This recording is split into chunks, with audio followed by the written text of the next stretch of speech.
All right, so let's get the show on the road. Hello everyone, I'm Joey Abeda. Welcome to the ASG What to Fix Forum. So during this session, members of the Associated Student Government and administrators will be answering questions that were priorly submitted from the student body. So again, I'm Joey. I'm the president of ASG and the head of the executive branch. Hi everyone, my name is Maya. My pronouns are she, her, Aya, and I serve as Speaker of Senate this year. So I'm in charge of facilitating Senate meetings, which are held every Thursday at 12:15. So I encourage y'all to stop by if you haven't already. And we'll now have the administrators, Senate chairs, Chief Justice, and TPB chairs introduce themselves and explain a little bit about their role. So I will pass it off to Anaya. Hi everyone, my name is Enai Pendleton and I'm the ASG Chief Justice. I oversee our judicial branch, which is composed of 4 other justices, and we're basically the ASG experts in our bylaws and constitution. We also oversee ASG elections, and we also oversee things like traffic court and student org discipline.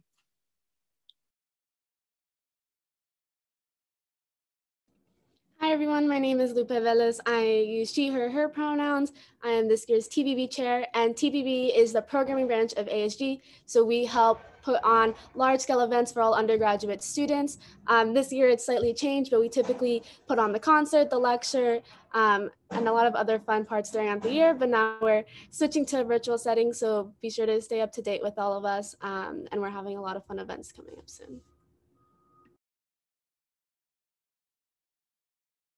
Dr. Avery, would you like to introduce yourself? Sure. Good afternoon, everyone. I'm Dr. Cynthia Avery. I'm the AVP for Student Affairs.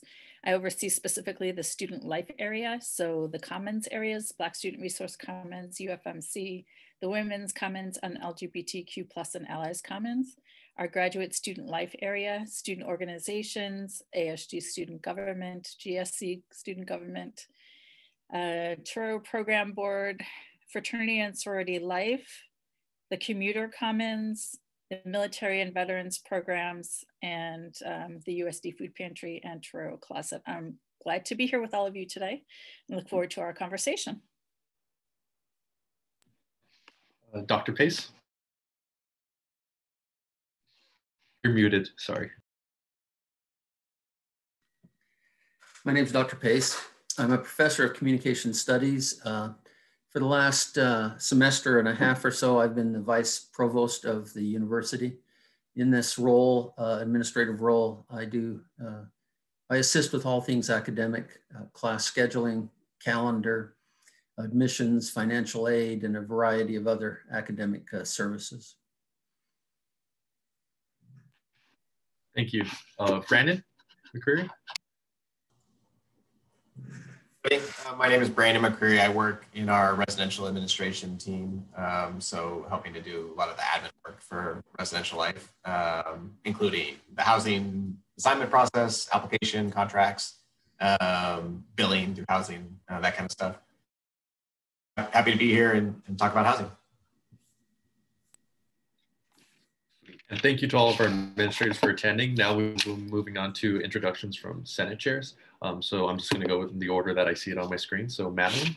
Hey everybody, I'm Madeline Wu. I am the ASG Sustainability Coordinator. Ezra.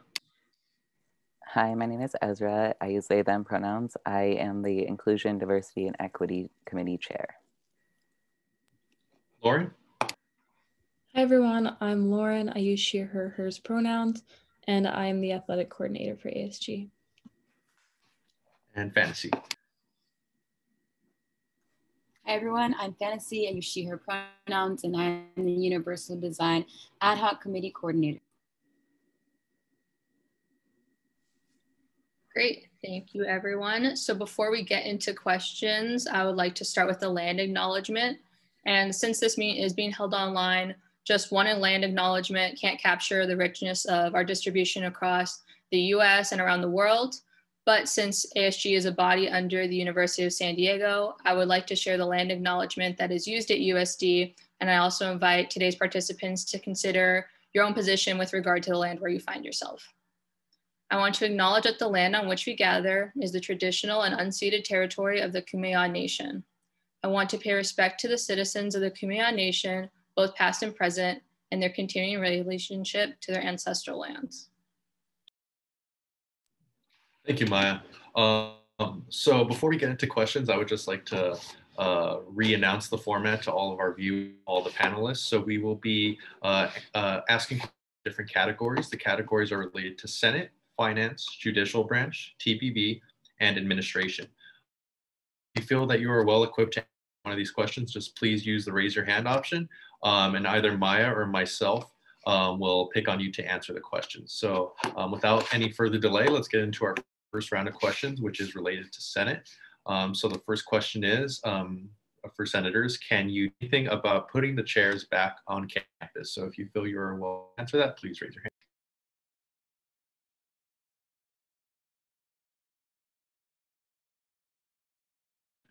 Dr. Avery.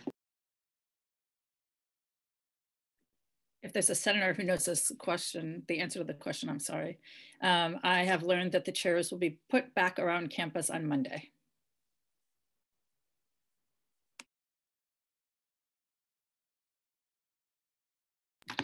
Sweet. Thank you, Dr. Avery. And now let's go to Maya, or Lupe. Let's move to Maya for our next question.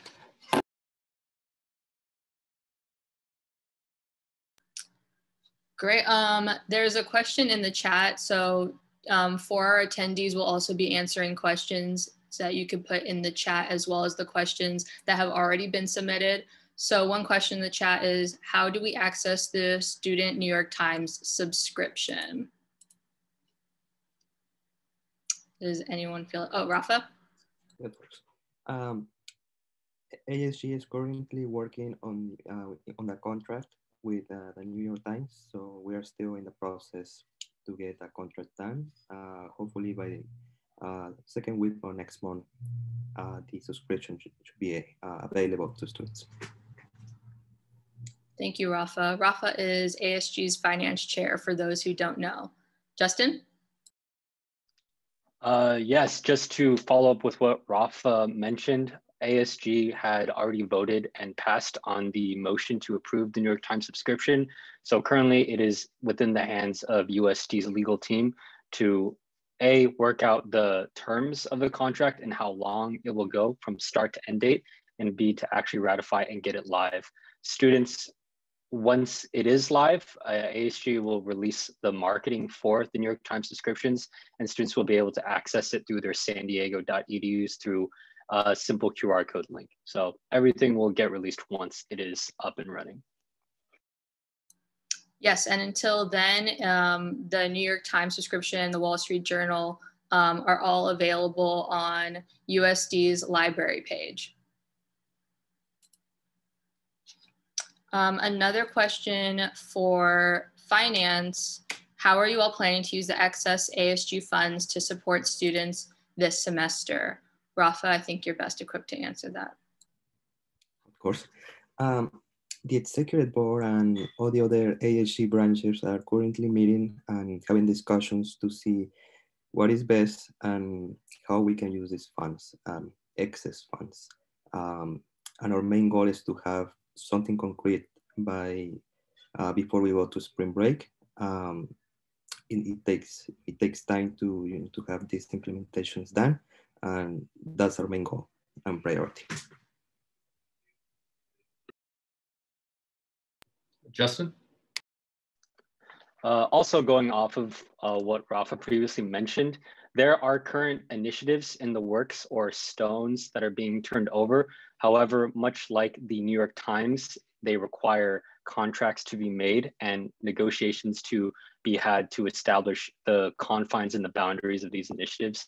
So that is why it seems like there is a stagnation or not a lot of results to show for it.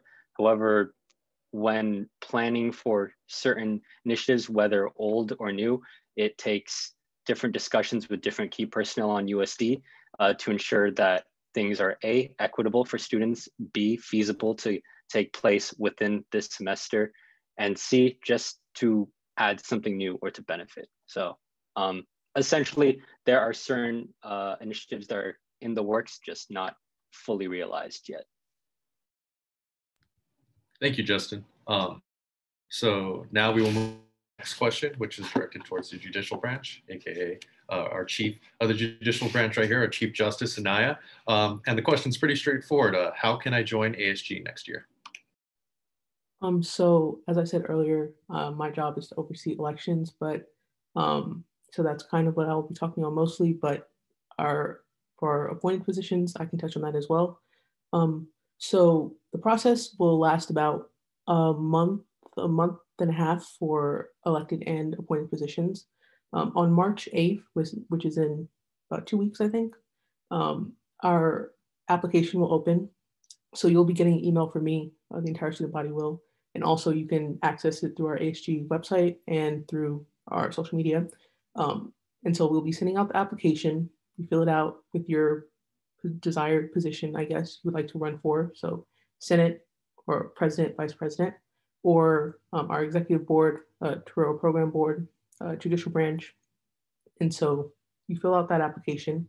And then for elected positions, your timeline is kind of accelerated in that I believe it's like the week before spring break, you can start campaigning, and eventually voting will take place mid-April. So it'll be about, I believe, 2 weeks after spring break happens is when you will be voted in or not. And then for the appointed positions, that's when your timeline kind of accelerates after elections happen. So there will be like a week of interviews from April 19th to the 23rd. So the week after elections. And that's when everyone interviews you, and you're decided if you do or do not get the position.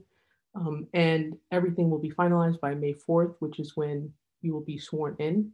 So yeah, March 8th is when everything happens, when you'll be getting a lot of detailed emails from me saying exactly how you can join ASG.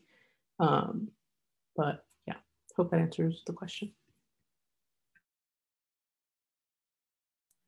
Lupe? Thank you. I also wanted to take this time to also announce that to join TPB, this will be the first year that the TPB application will be in the same application as the ASG application, while typically in our past, TPB application cycle is not really ever in line with the rest of ASG. And so if you ever wanted to join the TPB team either, you'll be able to learn all about it when you fill out the ASG application. So the informational deadlines are all the same, and the application deadline will be the same as well. Thank you, Lupe. Ben, I wanted to give you a chance to introduce yourself as Student Life Committee Chair. Thank you. Yeah, I was in the meeting, I guess, in a different way. I might have clicked the wrong link, my bad. Hello, everyone. I am the Student Life Chair. So I run that committee and address all concerns of student life. I also supervise the athletic coordinator, sustainability coordinator, and wellness coordinator. So we sort of address any and all concerns that are brought to our attention. Thank you, Ben. For any other senators that are attendees, if you have an answer to a question, please feel to send it in the chat and Lupe can give you speaking privileges. So for senators, how can we use the Aussie boxes on campus? So I will hand that over to Madeline. Thank you for that question. So basically, when you want to use an Aussie box, when you get your food, you just ask, can I have it in an Aussie box?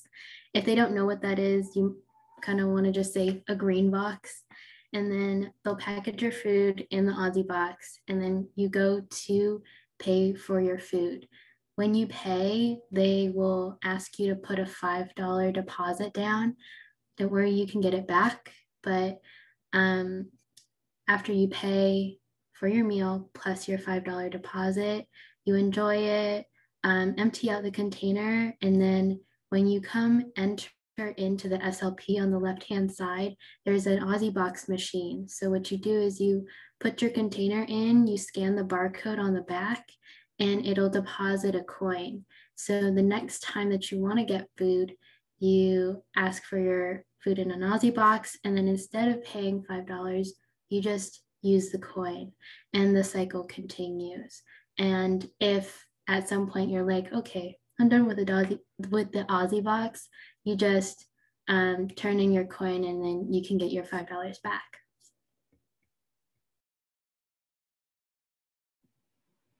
Thank you, Madeline. And now we'll move on to a question for our administrators.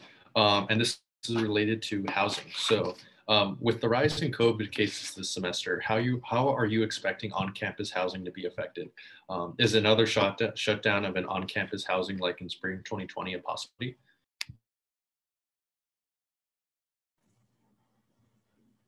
Thanks, Joey. No, I think right now we don't plan to shut things down and plan to keep students here throughout the duration of the spring semester. However, I think based on the president's message 2 Fridays ago now, possibly there is still potential and possibilities that we could move that direction if things continue to get worse. And I think that was part of the president's message, is why we all need to take responsibility on how we improve the situation. But no, our hope is not to move that direction and to shut things down. We feel like we were able to support students well here while on campus, those that are exposed to the virus as well as those that contract it.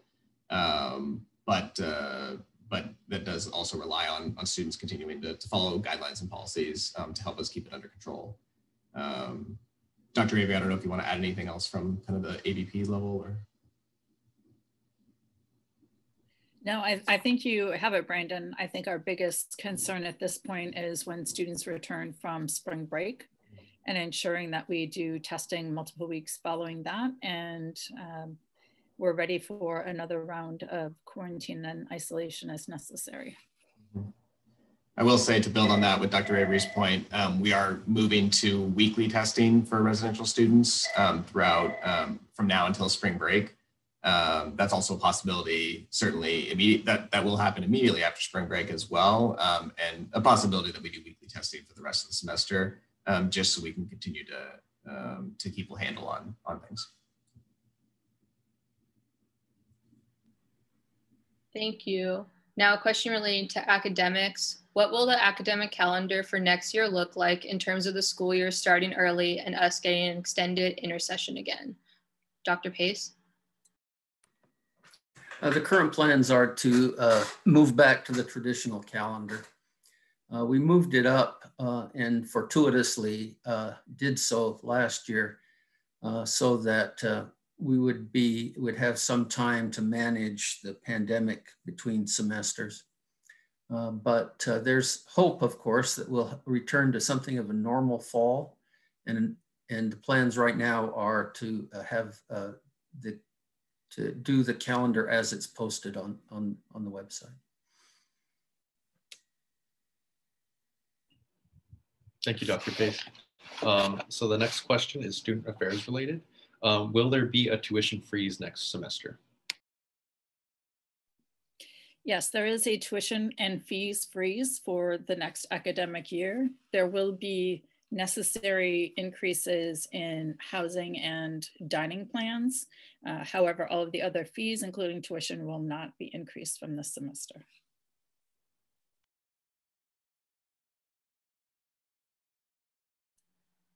Thank you, Dr. Avery. One question from the chat. How are commencement ceremonies going to be this spring? Will there be any in-person ceremonies by the schools, business, engineering, separately, etc., that will abide? Dr. Pace. So I'm co-chair of the commencement committee. I know there's a lot of anxiety around what graduation ceremonies will look like. There are worrisome signs. The slow rollout of vaccines, the continual spread. The current surge on campus happened about 2 weeks after the beginning of the semester. And if, as Dr. Avery says, our next surge comes after spring break, well, spring break's very late. And spring break goes till April 5th. And 2 weeks after that, if a surge happens, that puts us really close to commencement. So there's some troublesome indicators out there. Having said that, the president is anxious, if at all possible, to hold some sort of in-person ceremony, celebration. That, if possible, depends a lot on the state of California. As all of you know, we move through these colored tiers. And the best we could hope for is a yellow, which would give us 25% of an outdoor facility to hold commencement in. So if we did do it in person, it would be very scaled back. As the question indicates, we're contemplating maybe smaller ceremonies based on smaller units. No decisions have been made on this yet, but that's what we're contemplating. And it may be that, and tickets will be limited. 1 ticket, maybe 2 tickets per graduate. So I want to manage expectations that even if it's in person, it won't look like previous years. Still, we're actively planning to do as best as we can, given the circumstance, in providing you an in-person celebration. But the reality is that if any of these factors of the pandemic increase, we might have to go to an all virtual. I know this is difficult because getting parents and other guests here is a difficult task. Many of you graduates aren't even in San Diego now, and you're wondering about plane tickets. So we're actively working on it. We'll make the decision as fast as we feel comfortable making it under the safety guidelines. Just ask for some patience as we plan.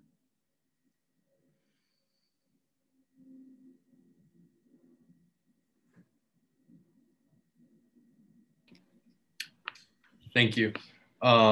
So the next question is related to Senate, and it is, can more eating locations open around campus?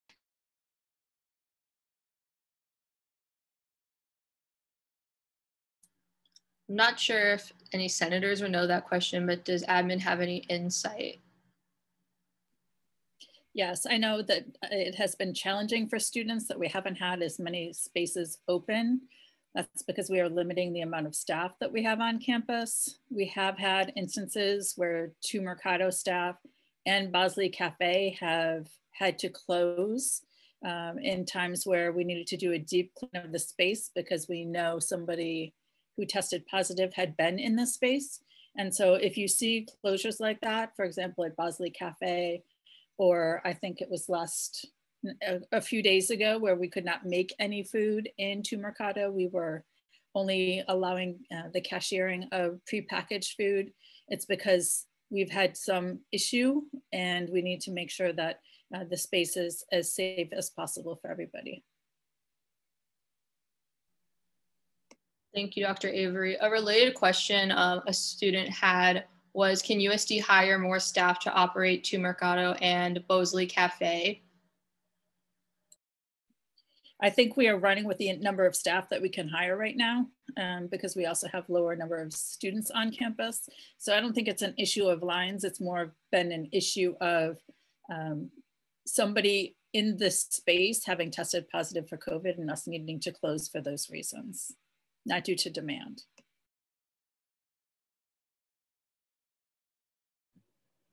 Thank you, Dr. Avery. And then a question from the chat we have is, will USD allow courses taken online this summer at other institutions to transfer?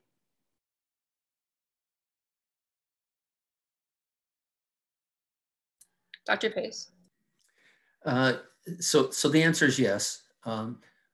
The exception for transferring online courses, as it's posted on the COVID website, will be enforced through the summer. Starting in the fall, it's our strong intention to revert back to the policy of not transferring online courses. But up through this summer, you can. And I'm sure somebody's going to ask a question about summer classes at USD. And that's the same answer as commencement. We're actively planning, but no decision's been made. I think that decision probably will be made fairly quickly. But as of now, we haven't made a decision about whether remote will be hybrid or fully remote.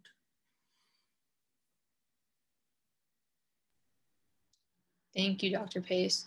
Another question in the chat is, can the SLP staff be trained for longer? Sometimes they don't know the main menu items at the stations. So can you say that question one more time, Maya? It's about better training for folks in SLP? Can the SLP staff be trained for longer? Sometimes they don't know the main menu items. Okay, I can bring that to our auxiliary services staff.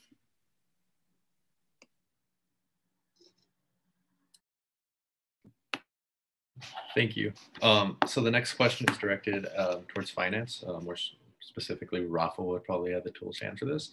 How is the student activity fee used? Well, the student activity fee is allocated among different areas within ASG, as well as the centers, school centers, the student resource commons, the LGBTQ plus community, commuters, and so on.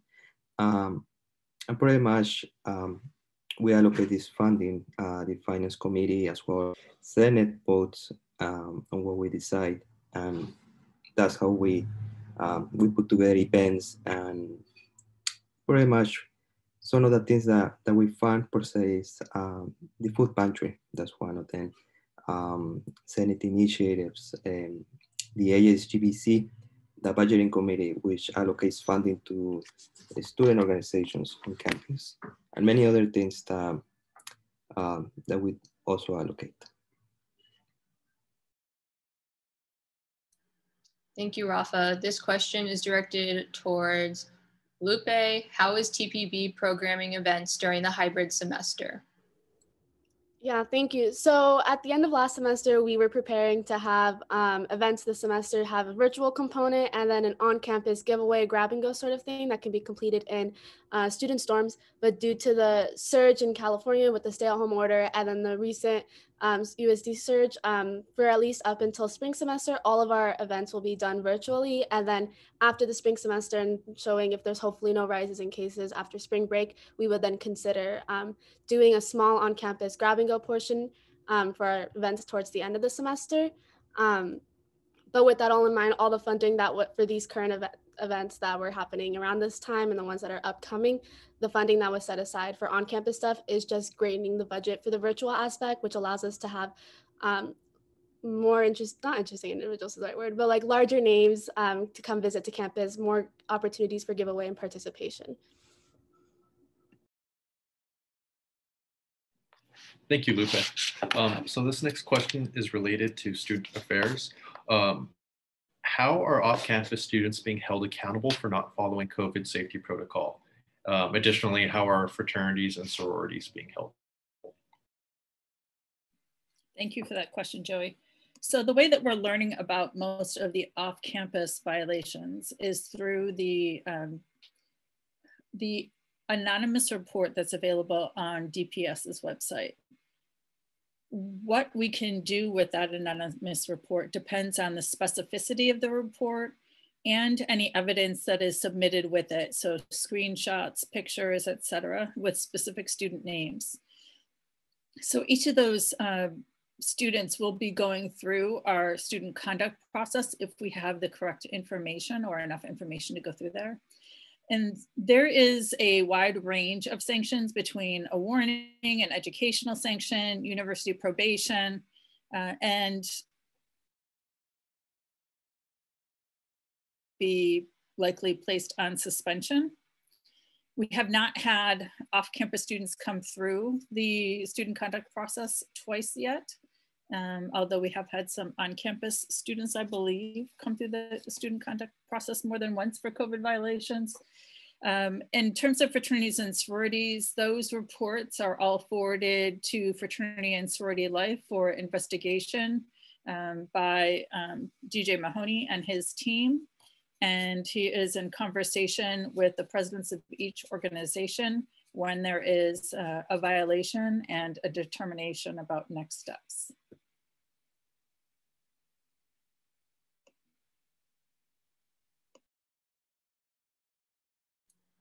Thank you, Dr. Avery. There's a follow-up question in the chat. How many students have received sanctions as a result of anonymous reporting thus far? I don't know that answer, but I'll see if I can get it. Thank you. A question for Brandon McCreary. What will housing look like next year? Will things return to normal, or will on-campus housing primarily be limited to first and second years? Thanks, Matt. It's a good question, and one I don't think we have a firm decision on just yet. Those that are familiar with the on-campus process probably know that we usually open up the housing application in February for returning students. And at this point, it's almost the end of February, and we haven't yet. We've delayed it into March, hoping to, like everybody else, try to have better information about the spring or about the fall semester before we, launch the application and then have to redo things or start over.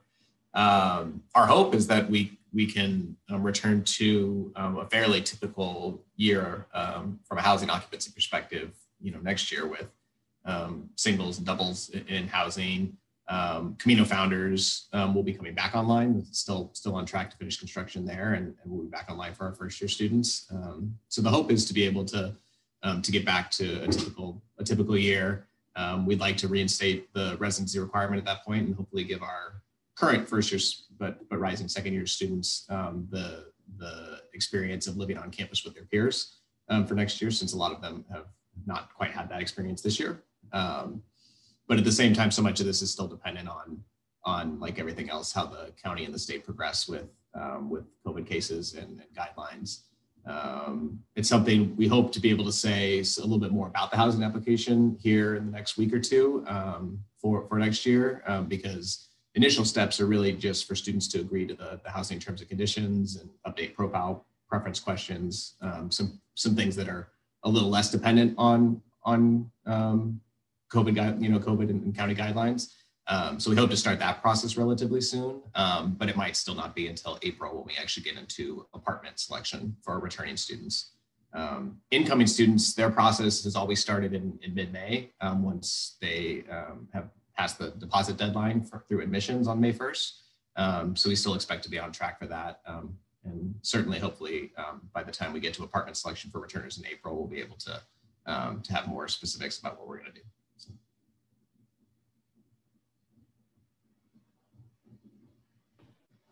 Thank you very much, Brandon. The next question is related to academics and is, what are the chances of students getting an extended pass-fail deadline this semester? If no, why not? So my guess is no. We did an analysis of pass-fail in the fall and in the spring before the fall. And the grade point average actually went up across the university when we were in fall as opposed to spring, when the pass-fail deadline was more lenient. In the spring of last year, when pass-fail was more lenient, disqualifications and probations went up. In the spring, medical schools and other graduate programs were telling us having a lot of pass-fail on your transcript won't be a burden, won't disadvantage you. But they have reversed courses, and last fall sent us strong messages that students with an entire semester of pass-fail on their transcript would be disadvantaged over those who had grades. So the Senate considered the policy last fall again. Justin is an excellent advocate for the students at the Faculty Senate. and he can speak to this as well, but the Senate had very little interest in expanding the pass-fail options, including the deadline, and wanted to adhere to the traditional policy because they were nervous about burdening transcripts with too many pass-fails and the rise of disqualifications and probations because of that. Again, in the fall, did an analysis, and the overall GPA for all undergraduates was the highest it had been in 3 or 4 semesters.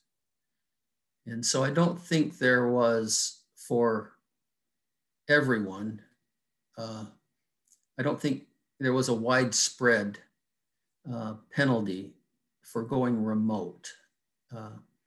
Now, I am aware that being remote has increased the workload. I hear this a lot from students. Even GPA is just one measure. And I think as professors went remote for the first time in their careers, many of them, I do think the workload was hard for them to adjust. We've encouraged professors to look at their fall teaching evaluations carefully and to evaluate that workload. And my hope is that this semester is showing somewhat of an improvement there. But as of now, there's little interest in the faculty in extending the deadline for pass-fail or expanding the number and types of pass-fail you can take. I don't know if Justin wants to say any more about that or not. He sat through these discussions at the Senate. Thank you, Dr. Pace. I think you summed it up pretty well. ASG Executive Board, we did advocate on behalf of students, and we of course wrote the letters and sent several emails, and the discussions were being made in University Senate. By and large, Dr. Pace pretty much covered the sentiment. There were several instances of members of the Faculty Senate that were in favor of administering some form of the pass-fail or some way to assist students. However, the majority of the senators within Faculty Senate wanted to keep the current grading scale as it is.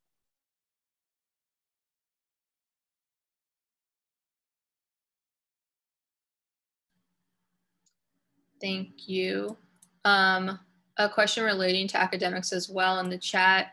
Many students are concerned with the use of lockdown browsers due to poor performance from stress, from invasion of privacy, and potential malware that comes from installing this proctoring software. Can this program be removed from USD's classes? What is admin doing about these concerns from students? So I share students' concern about this.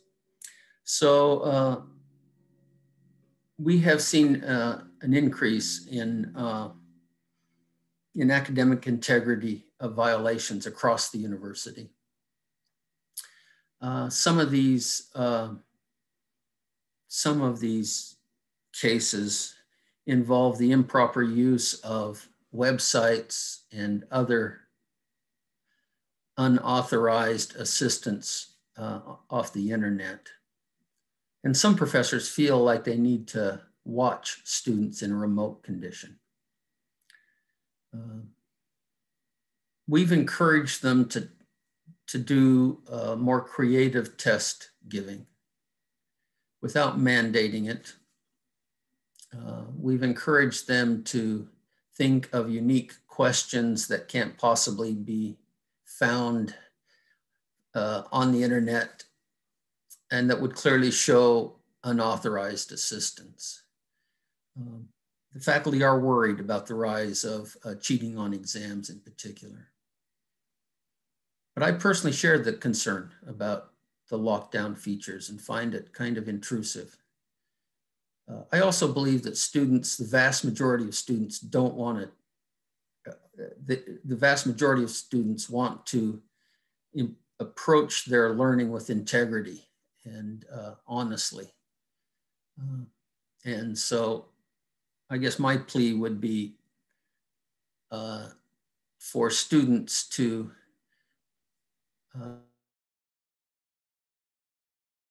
and encourage their classmates not to cheat. And if the cheating goes down, then we'll be less worried about it. But if you have these concerns, I'd approach your professor.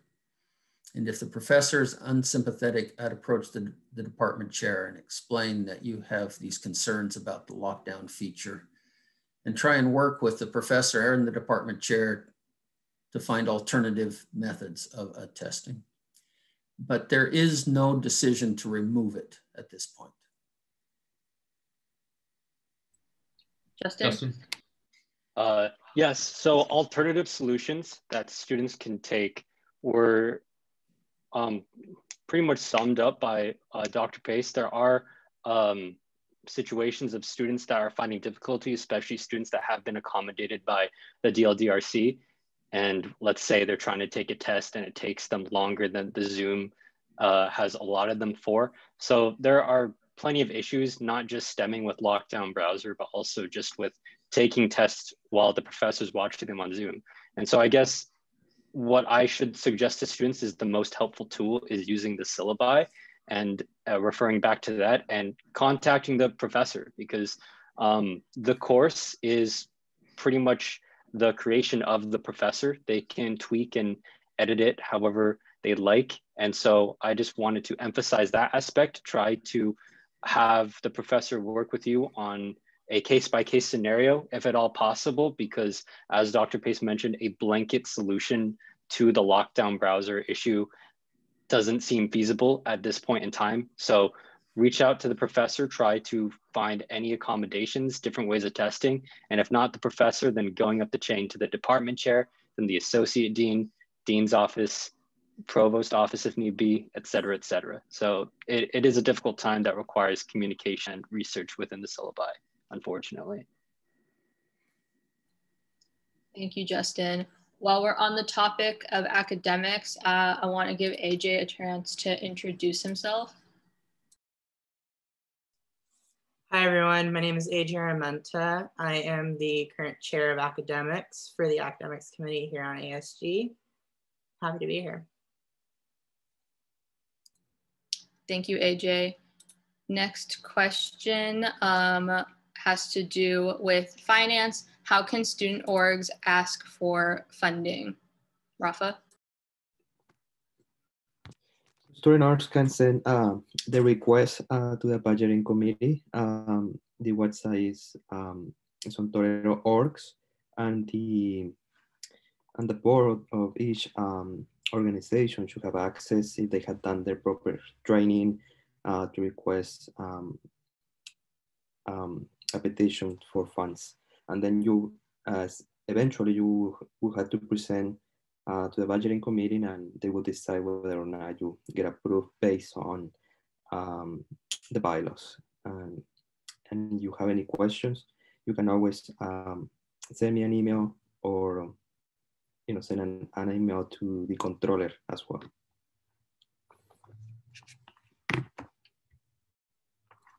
Thank you, Rafa. Feel free to put your email in the chat. Next question is for housing. What happens when students don't show up for weekly testing in terms of Res Life? Good question. If students either don't sign up for the test or they don't show up for the test that they signed up for, then our team starts to follow up with them as soon as we get those lists, so that we can push those students to go take another PCR test off campus and submit the results back to us. The most convenient option for that has typically been the county testing site that's located in the West Parking structure on campus. And their wait times have been pretty reasonably around 30 minutes without an appointment. So students have found pretty good success in utilizing that site. But others, of course, have taken other options in terms of locating their own PCR testing site and submitting the results to us. For those that don't do that either, right now our method of accountability is locking students out of their rooms, essentially, until they can provide us with a confirmation of taking a COVID PCR test.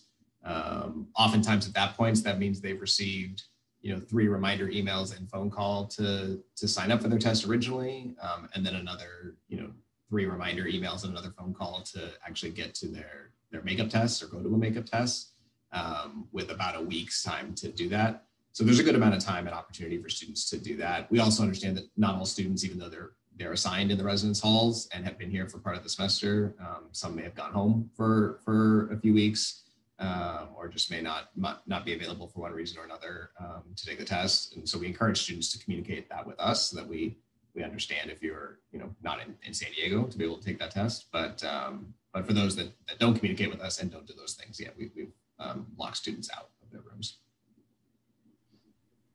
Sorry, Joey, just a follow-up question. For those students that have to do the PCR test off campus, are there resources for students to get to those testing locations?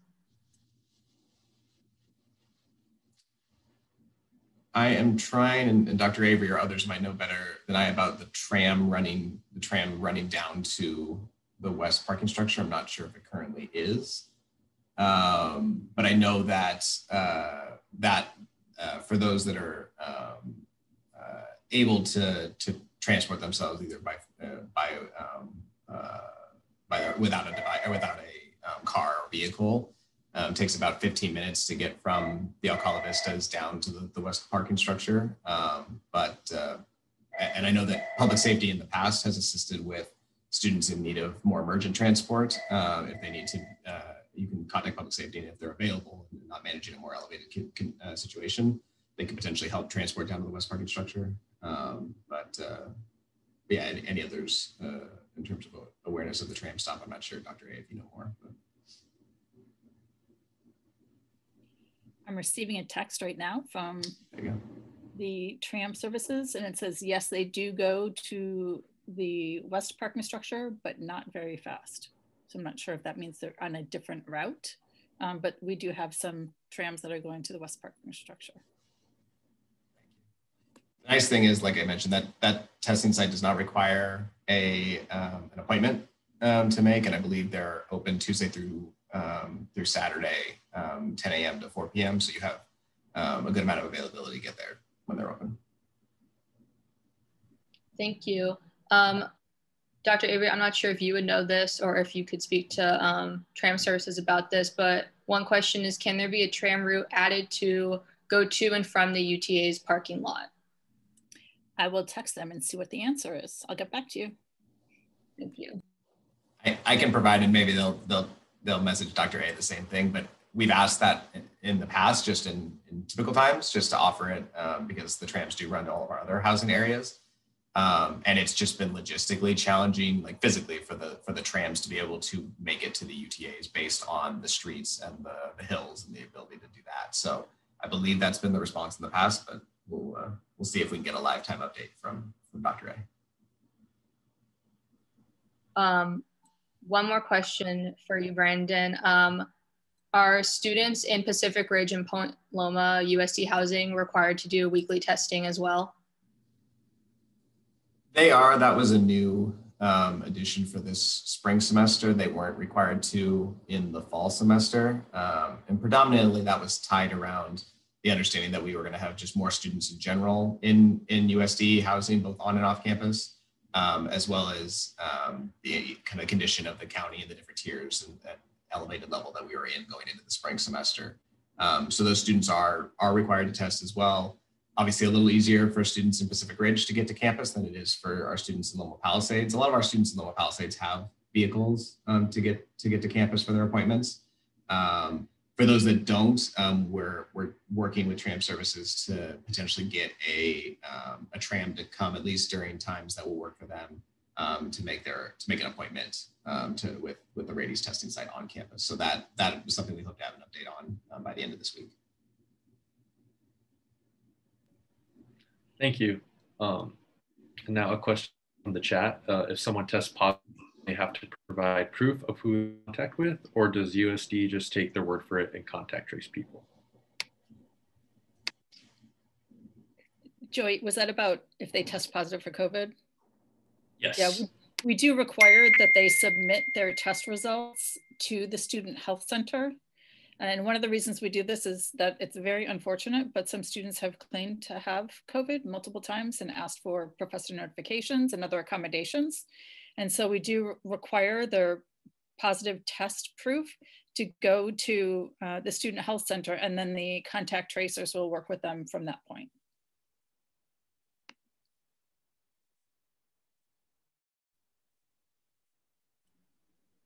Thank you.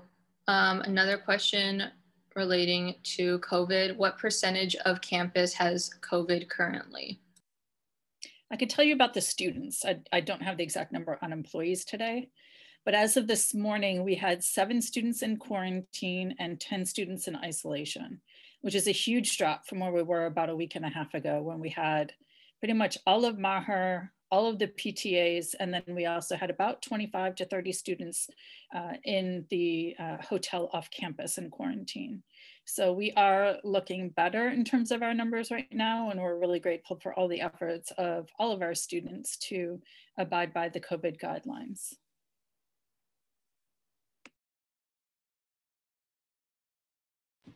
Thank you, Dr. Avery. And one more question from student: when will USD Recreation open the gyms? Absolutely. So that is a question that is dependent on the tier that we're in. And because we're still in the purple tier, only outdoor recreation options can be available to students. So we do have campus rec options right now. Students can use the pool, they can use the TRX, and they can use the tennis courts. And they can do that easily by signing up for a time for a reservation on the campus recreation website. As soon as we move to another tier, we'll be able to reopen some of the indoor with limited number of students in those spaces. Thank you, Dr. Avery. A question from the chat: how long until the stay at campus order is lifted? We put this in place for a minimum of 2 weeks, so we will be evaluating this. I would anticipate on Monday, which will be the end of 2 weeks, and then making a determination from there. Because our numbers are going in the correct direction, I would anticipate that that's being lifted, but I would hold my reservations until we see the rest of the data for the rest of the week and can ensure that we're in a safe position to do so.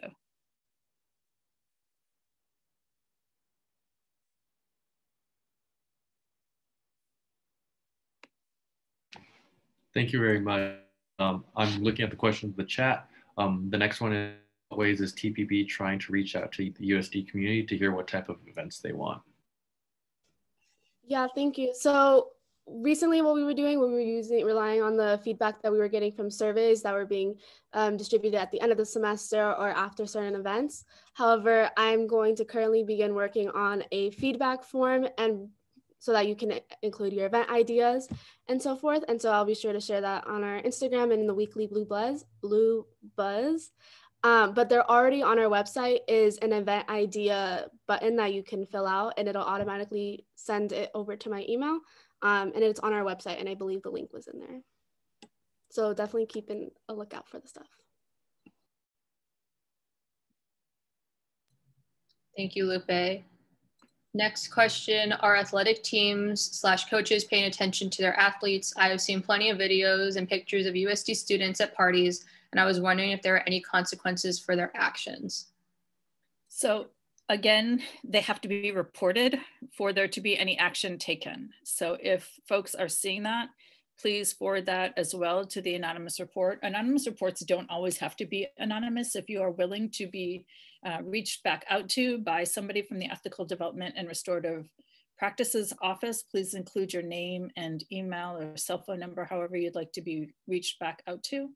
I can tell you that multiple athletic teams have been through quarantine, and some of them have been through quarantine multiple times. Thank you, Dr. Avery. Lauren? I will say I can't speak for all teams. I know personally within the women's rowing team, if there is a notice of that type of activity, it is passed to our team captains and our coaches, and there is action taken for those who do violate COVID protocols. and there is a whole return to play protocol for teams being shut down for positive test cases like Dr. Avery stated, and I'd be happy to share the link to that whole protocol playbook as well. Thank you. And the next question relates to the stay on campus order once again, and it is, how is the stay on campus order being enforced? So we are not setting up gates at all of our exits on campus. We are asking for students to be compliant with this. If we do find out through the anonymous report or other sources that students are off campus for non-essential things, such as being in Pacific Ridge or other apartments or houses at the beach, then we will be following up with them through the conduct process as well. Thank you, Dr. Avery. This is a question relating to housing. Is there a way to expand parking for UTA residents?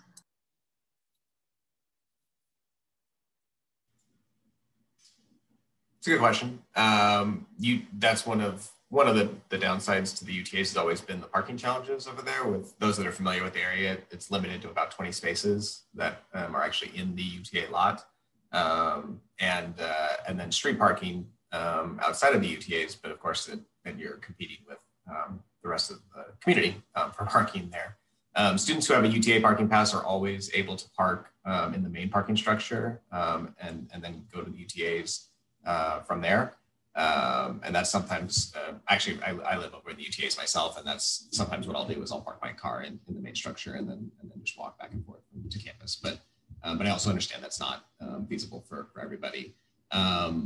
Predominantly, what I recommend to students is they can also assist us, because sometimes we have students from Pacific Ridge or outside the community that park in that lot, and that takes up spaces. So if that's something that you think might be happening or identify, we appreciate if you can message or email our parking services about that. They're helping us to try to keep students accountable or people accountable in those lots by ticketing and coming by just to do regular rounds in those areas or in that area. But obviously they can't be there all the time. So assistance from UTA residents is helpful there. But in terms of being able to physically expand the parking, there isn't really an option for that right now. Got it. Thank you. Joey, before you ask the next question, I just wanted to say that we've reached the end of the pre-submitted questions. So for the attendees, please ask any questions you may still have, any clarifying questions in the Q&A feature. Thank you, Maya. So the next question is, when did students begin to be put in isolation in the PTAs, and what are the PTAs? So the PTAs are the Presidio Terrace apartments. They are down on Linda Vista. The UTAs are on the left, they're the terraced apartments. And then UTAs are up a little bit on a side road. So the Presidio Terrace apartments began being used for quarantine this semester as we needed them. We did hold most of the building offline for that purpose and had housed only a very few number of students, I think 2 or 3 students and staff members down there during the spring semester. And I believe those have been relocated, Brandon, is that the case? In the process of. Okay, they're in the process of being relocated.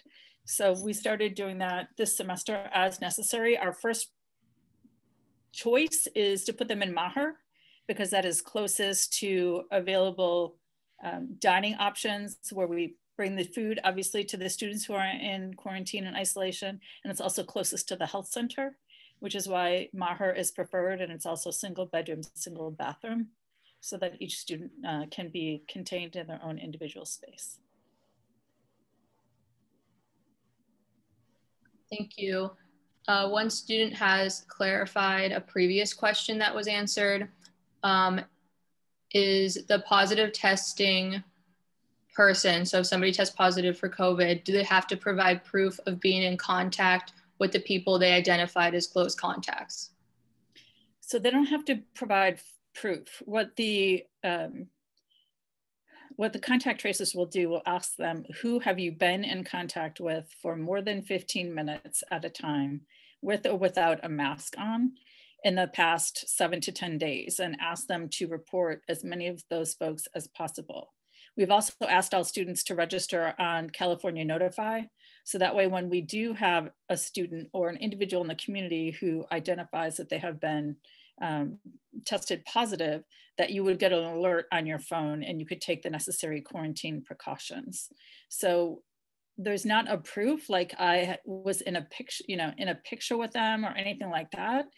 We are asking students to report as many people as possible that they can recall for the entire community's safety.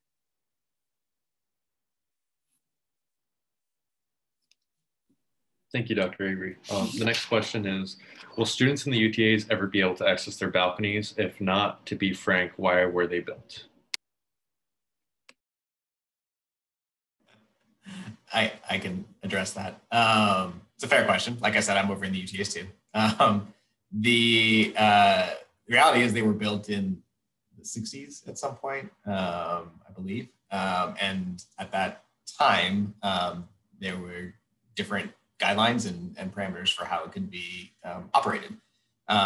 It was really, maybe it was about 5 or 6 years ago. For those that might recall, I think we had it was the year we had really, really bad storms during December and January, and it created some facilities issues with the UTAs. So we had to do a lot of work on them, actually took them offline for a summer and did some work to repair damages and things that needed to be addressed.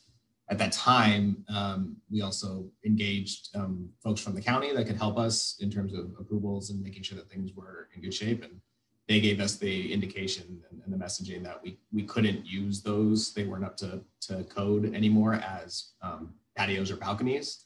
And so we needed to shut those off essentially. And it really comes down to student safety, just the ability to keep based on both the kind of reinforcement of the balcony or what really is the roof for the apartment below you, but also the height and the size of the walls around the patio and balcony isn't up to code. So there's just a few measures that are in place or that wouldn't be up to code from a student safety perspective, which is why we've had to shut them off. Justin? Sorry to hijack Brandon a little bit, but I had a question. There was a rumor circulating that at one point a student actually fell through the ceiling at one of the UTAs. Is that true or false? I see Dr. Avery vigorously shaking her head. not that I'm aware of, and I don't think that Dr. A is aware of either. But I think that's one of our bigger fears, right? So the last thing we would want to see happen. So not that would happen or that could happen. Certainly they were used as patios and balconies, and to what our knowledge, that didn't happen before. But it's certainly not something that we would want to take a risk with. So. Thank you. Keeping with the housing theme, do Pacific Ridge / non-UTA residents get fined for parking in the UTA's lot? That is likely a better question for our parking team in terms of how they're working through their parking tickets and fees for that. I would assume like any parking ticket you receive that it scales up and you receive fines or increasing fines as you receive them, but that's not something I have a great answer to. I don't know if Dr. A or others would have a good answer to that.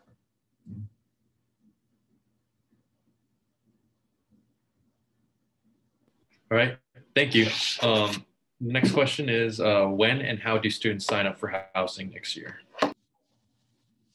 Yeah, it kind of mentioned it a little bit earlier. We still don't have a firm date we're going to open up. I think our original plan was March 1st, actually, so this coming Monday. And then the application itself would be open for about 3 weeks, likely until spring break.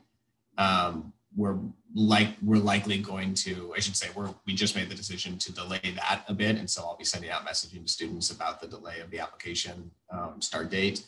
So now more likely we're looking at mid-March.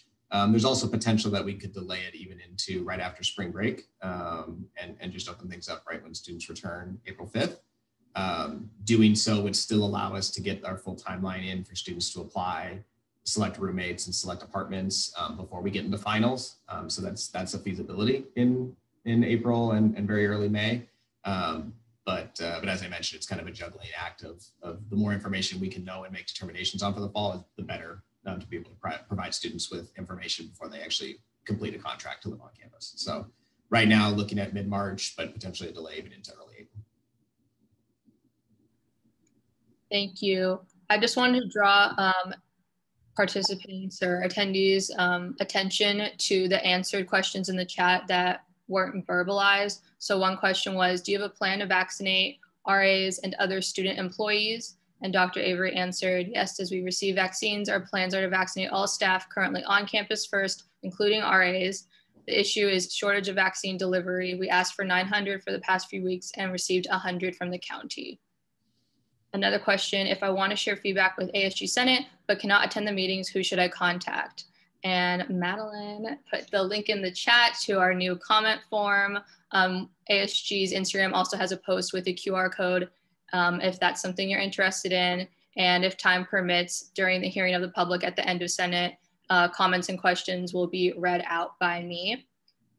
Thank you, Justice, for saying that in the chat. Another question, do we have any updates on study abroad for fall? To which Dr. Avery answered, not yet. It will depend on whether or not other countries permit travel.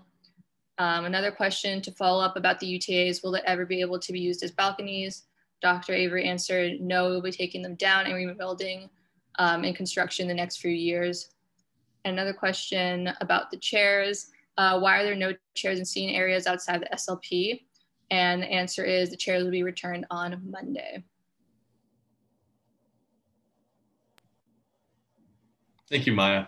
So next question is, do professors get to decide for themselves if they'd like to come back and teach a hybrid model? And at what point do they get to make the decision in terms of case rates? Well, I guess I could address that. That's a really good question from an excellent student who happens to be an advisee of mine.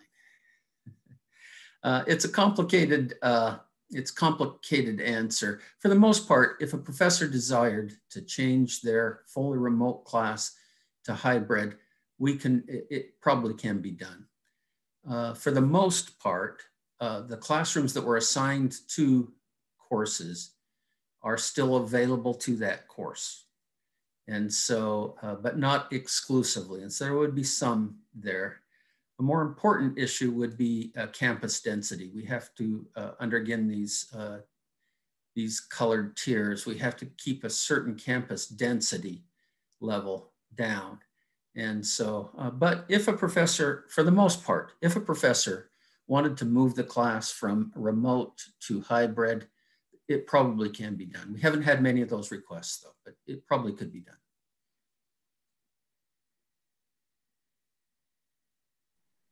Thank you. Another question, how do you plan to make isolation living at Maher better? I have heard from many students that it was terrible, and I'm concerned that this will keep students from reporting COVID cases. Thanks, Maya. Yeah, it is not a great experience, right? Because you're in a room by yourself all day and all night. So that is what I understand to be terrible about the situation. We do provide students with meals and snacks 3 times a day. They get their mail. If they need something from the library, that gets delivered to them, as well as any other deliveries. We cannot allow deliveries such as DoorDash and Grubhub, those types of things in the building because of the safety violations. So our safety concerns, so we don't allow that.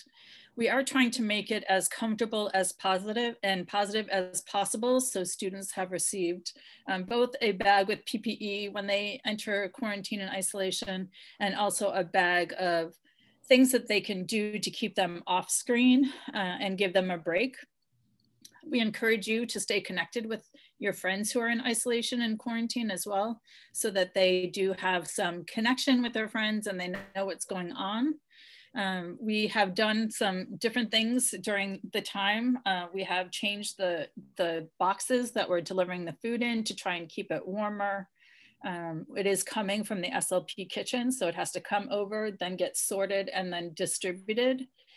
There's also a question about how are people in isolation and quarantine treated differently. So let me answer that one as well.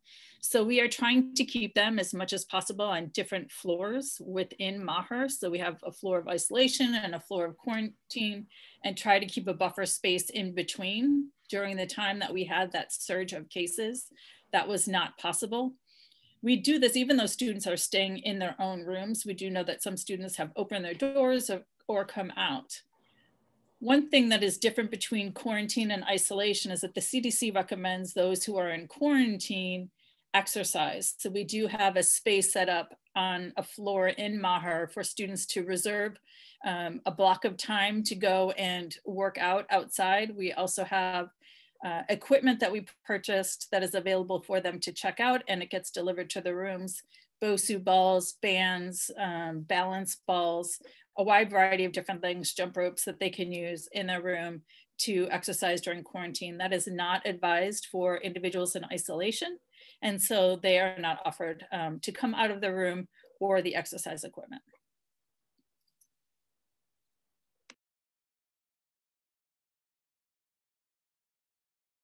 Thank you.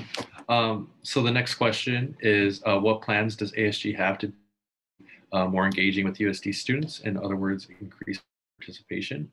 So I guess I could answer that one. So we're kind of at a limited capacity right now due to the thing. However, we have been sending emails out, and we do anticipate sending more emails out regarding elections, informing Senate. So that's the extent. We also utilize our Instagram page as a primary source of social media engagement. The reason why we use email as a supplement is because that some UST students, a good portion, do not have social media. So that is one way we want to engage with our student body. But Lupe? Yeah, as far as programming too, we've also been trying to figure out different ways that can allow students to still create relationships and community through Zoom, although it's been really hard for us to think of event ideas that doesn't require you to come back on Zoom, just because Zoom fatigue, we all understand, is really hard and real, and you don't want to have a whole day of Zoom just to do an event on Zoom. So we've been trying to do virtual activities like with our Valentine's event, but I just wanted to also take this opportunity to say, if you have any ideas, please feel free to email me at tpb@sandiego.edu, and I can type it in the chat as well. If you have any ideas on other ways to create like a community in a virtual setting, just because we want to be considerate of Zoom fatigue while also still not forgetting about the fact that we still want to create community, and having face-to-face conversations are still really nice. So thanks. AJ? Yeah, I just wanted to build off of that. I know that a lot of the chairs sort of hit on different areas of ASG, and if you have any areas of concern or something that you just want to address to ASG, reaching out to the individual chairs is really great. I know that we all really love meeting with students one-on-one on Zoom, especially if it's just a time for you to just have your concerns heard by a member of ASG. Go onto our website, look for the chair for whatever area of concern that you want to address. And I'm sure we'd be more than happy to set up a meeting with you. Thank you, AJ. I also encourage students to use the comment form to express any concerns, suggestions, questions that students may have, understanding that it's held at Pacific Standard Time at 12, and that students have other commitments during 2 hours, and students might not be in the same time zone. So hopefully the comment form will allow for more student voices to be heard in Senate. I know there's also vacancies that are looking into being filled in Senate. So if anyone's interested in becoming a senator for this semester, just shoot me an email and I'll put my email in the chat. For the other question, will there be more What to Fix forums this semester? I can discuss that. I don't know. We will discuss it at our executive board meetings. It seems as if this one has been pretty successful. Yeah, we will TBD. And just to verbalize some more questions that were answered, somebody asked, just for clarification, are all employees, including student employees, eligible for the vaccine?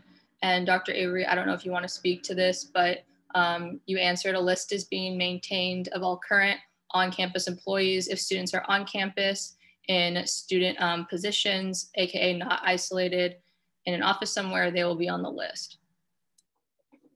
Yeah, that's the best I know at this point. We're trying to minimize the number of folks who are working on campus. But RAs, for example, their jobs require them to engage with and do rounds and confront situations and be in closer quarters with students. So yes, they would be on that list. Other students, it depends on their position, I would assume. More to come on that as vaccines become available. There's also the question about whether or not students who come for fall of 2021, if they will come to campus, will we require them to be vaccinated? Whether or not we require students, faculty, and staff to be vaccinated is dependent upon the vaccination availability and rollout. So we would anticipate that if the vaccine rolls out, yes, that would be a requirement, just like we require other vaccines. So I would anticipate that, provided there is a good streamline of vaccine availability.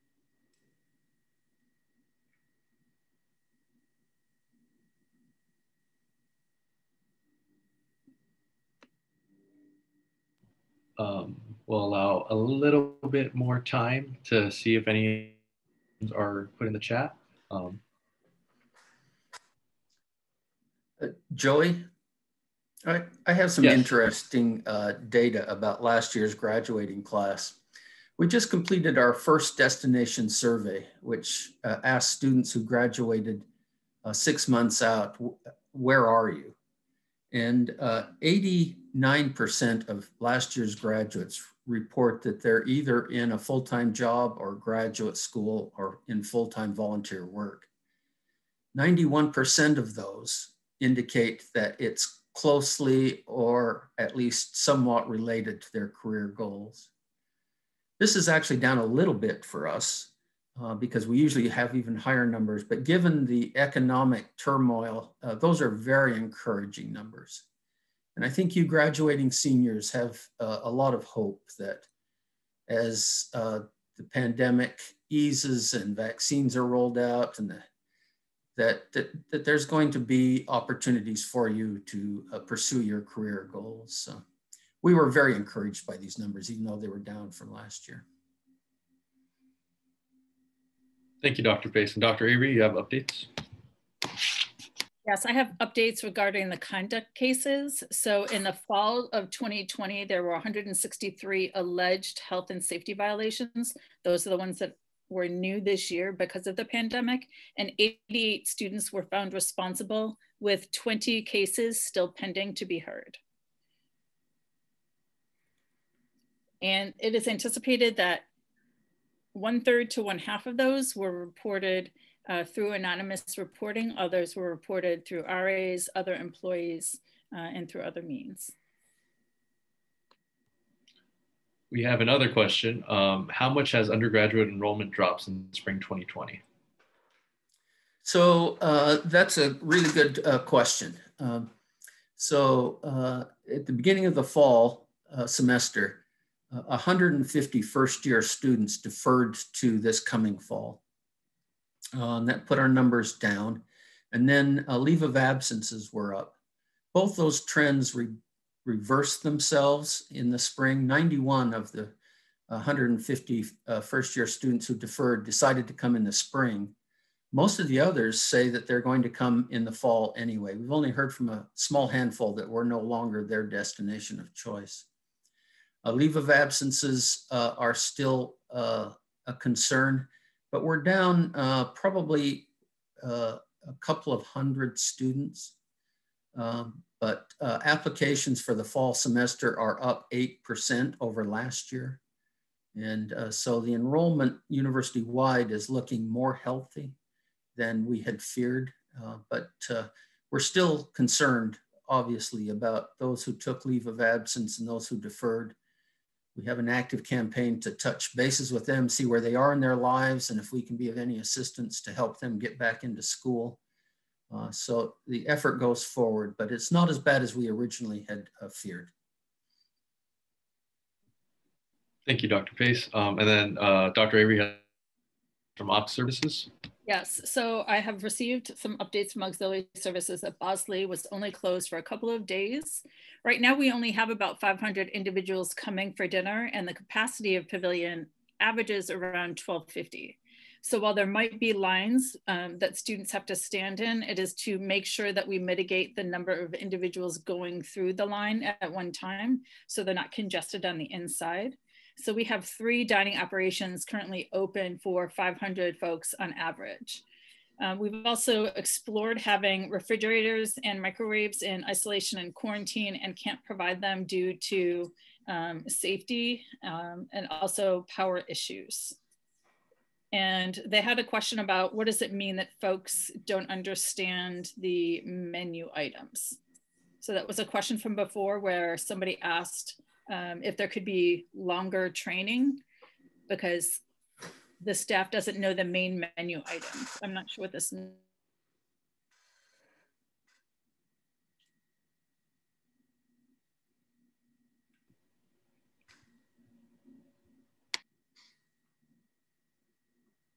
If that person who asked that question is still here, please feel free to add a retort to that. If not, hopefully you're going to watch the rest of this on YouTube, and you could just shoot me an email. I dropped my email in the chat, and I will relay that information to Dr. Avery.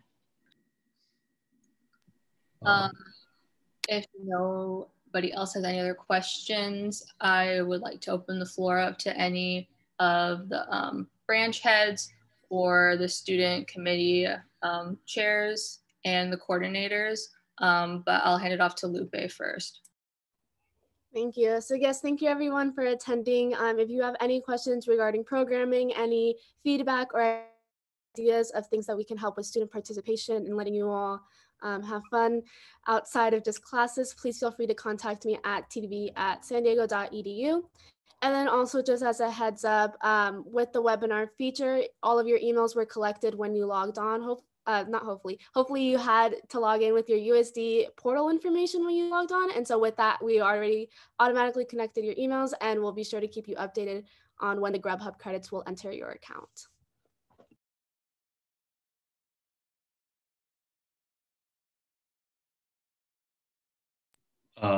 I would just like to say, I just dropped my email in the chat. So if anybody here would like to set up a meeting or just like to talk about what they see on campus, please feel free to reach out.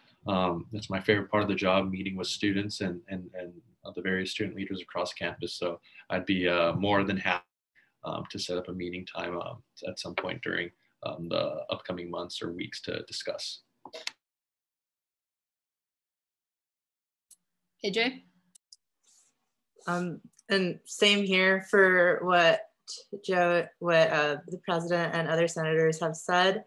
We would love to meet with you. Like I said earlier, one-on-ones are super awesome, but also something I didn't mention before was a lot of times we do have students come out to us that have asked the same questions that you have, and we already have fast-tracked the process of what resources we need to reach out to, or maybe we already have the answer that you're looking for. So, you know, ask questions, even if it's stuff that we talked about in the forum today, you know, still come and share your concern with us, because that doesn't mean that that conversation's over. It just means that, okay, well, we need a little bit more data. We need more information on this.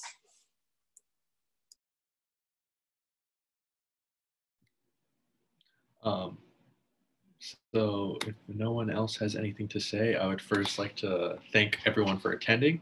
I'd also like to extend a special thanks to the administrators that attended, Dr. Avery, Dr. Pace, and Brandon McCurry. I really, really appreciate you taking time out of your busy schedules to attend. Likewise to all the Senate chairs, all the executive board members. I appreciate all of you for coming. And to the student body, we got a little bit more left in this week, so we'll make it through, trudge through. I know midterms are silently or loudly approaching, so I wish everyone the best of luck on those.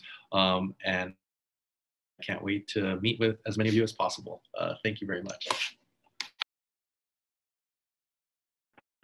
Thank you, everyone.